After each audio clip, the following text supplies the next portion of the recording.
Միլիարդատեր Սամվել Կարապետյանի ուժեղ Հայաստան կուսակցությունը հերքում է, թե ընտրակաշառք է խոստանում ու տալիս ընտրողներին, թեև գրեթե ամեն օր հակակոռուպցիոն կոմիտեն գաղտնալսումներ է հրապարակում, քրեական գործեր է հարուցում ու կուսակցության պատասխանատուներին կալանավորում ընտրողներին կաշառելու մեղադրանքներով։ Գործարարի եղբորորդին Նարեկ Կարապետյանը, որ առաջնորդում է կուսակցության ընտրական ցուցակն ու քարոզարշավը, պնդում է, թե իրավապահների հրապարակումները կեղծված են, մոնտաժված։ Ասում է, փաստաբանները հակակոռուպցիոնից պահանջել են ամբողջական ձայնագրությունները։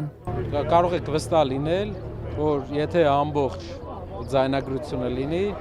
դեպքերի 99%-ը ուղղակի մարդկանց մոտ տպավորություն թողնելու դեպքեր են։ Ասում ես լսել եմ 5-6 ձայնագրություն, դրանից հետո էլ չեմ լսում, ճիշտը որ ասեմ, որովհետև արդեն բան է 5-6-ի մեջ բոլոր ուղղություններով մենք դիմել ենք, որ ունենան ամբողջ ձայնագրությունը, դա մարդկանց աչքերը կբացի։ Հայաստանի Հանրապետության հակակոռուպցիոն կոմիտեի Հակակոռուպցիոնի այսօրվա հերթական հրապարակման մեջ տղամարդիկ խոսում են ինչ-որ գումարի խոստումի մասին։ Անուններ են տալիս, հետո մեկ այլ խոսակցության մեջ հանդիմանում, թե ինչու են Ոմն Տիգրանին գումար տալու մասին հեռախոսով խոսում։ Ասալամարդ է մոտիկ գնալու, բայց հեռախոսամ նախ առաջինը տես բան չեն խոսում։ Հա դե գիտում եմ, թե։ Հա։ Մի քանի օր առաջ մեկ այլ հրապարակման մեջ էլ ենթադրաբար կուսակցության Ալավերդու պատասխանատուներն էին խոսում ինչ-որ վճարումների մասին։ Այս գործով 3 անձ կալանավորվել է 2 ամսով։ Մինչդեռ կուսակցության ընտրական ցուցակում ընդգրկված Վանաձորի նախկին քաղաքապետ 5 տարի առաջ կոռուպցիոն մեղադրանքներով քրեական հետապնդման ենթարկված Մամիկոն Ասլյանը պնդեց, խոսքը ոչ թե ընտրակաշառքի, այլ միայն աշխատավարձի մասին է եղել։ Բայց ինչի գումարի չափանշվում, ասենք մարդիկ աշխատողներ են, բոլոր ժամանակներում շտաբի կներեք կան կամավորներ, որոնք որ ձերի են աշխատում իրանց կամքով, բանով, կան մարդիկ, ովքեր որ ձևավորվում է համապատասխան շտաբային աշխատակազմ, չէ, ակտիվիստներ, պատասխանատուներ,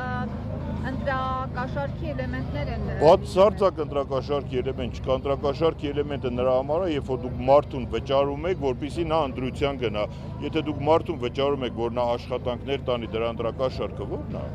Այսօր Լոռու ամենամեծ գյուղում Օձունում ուժեղ Հայաստանի թիմին դիմավորողների մեջ էր նախկին գյուղապետ Արսեն Տիտանյանը, ով 2021 թվականին հայտարարել էր, թե քպեական մարզպետն իր աշխատասենյակում իրեն հարվածել է, հարկադրել հրաժարականի դիմում գրել։ Դրանից հետո 14 տարի գյուղի ղեկավարած Տիտանյանը հայտարարեց, որ դուրս է գալիս քաղաքականությունից, այլևս թեկնածություն չառաջադրեց։ Այսօր սակայն դարձյալ քաղաքականության մեջ է ուժեղ Հայաստան կուսակցության շարքերում։ Հարցին, թե ինչու Օդունում քարոզարշավի եկածների մեջ մեծ չէ տեղացիների թիվը, պատասխանեց.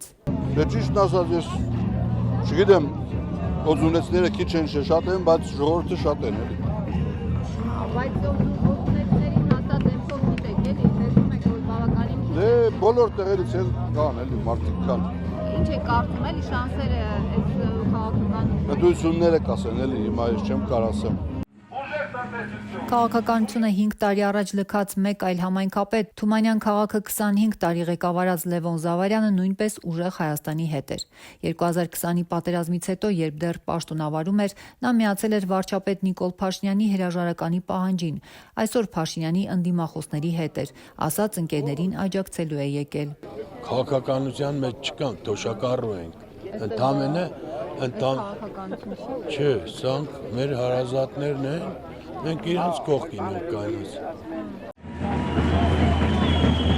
Այսօր Լոռիում Կարապետյանի քարոզարշավին մասնակցում էր ապրելու երկրի անդամ Ալավերդու նախկին քաղաքապետ Արկադի Թամազյանը, որ 2021-ին ընտրվեց, բայց մեկ տարի անց քպեականների անվստահության միջոցով պաշտոնանկ եղավ։ Ալավերդիում գործարար Սամվել Կարապետյանի առաջնորդած ուժին սատարում է նաև Լոռու նախկին հանրապետական մարզպետ Գազպրոմի Լոռու մասնաճյուղի տնօրեն Արթուր Նալբանդյանը։ Նա նույնպես 2018-ին պաշտոնը թողնելուց հետո քաղաքականության մեջ չէր երևացել։ Նրա որդին Լևոն Նալբանդյանը ընդգրկված է ուժեղ Հայաստանի ընտրական ցուցակում։